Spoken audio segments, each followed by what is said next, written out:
Hi there, guys and gals. Good day to each every one of you. Let's have some lunch. Not so late lunch. As you can see, I have here a seasoning for my okra. Oh my gosh. Come over here, join me for my lunch. And I have here a tilapia. This is supposed to be cooked with tomatoes and what's this? Coconut oil, but no to avail.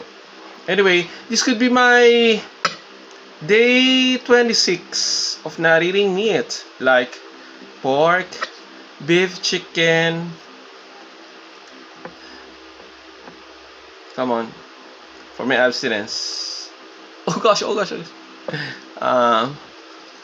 And then the tomato, some kind of a expensive.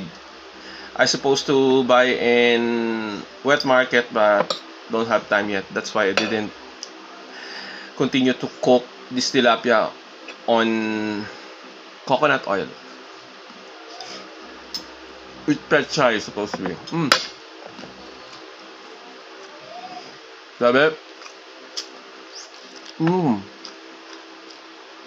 Crunchy. Half cooked. But for now, thank you for watching.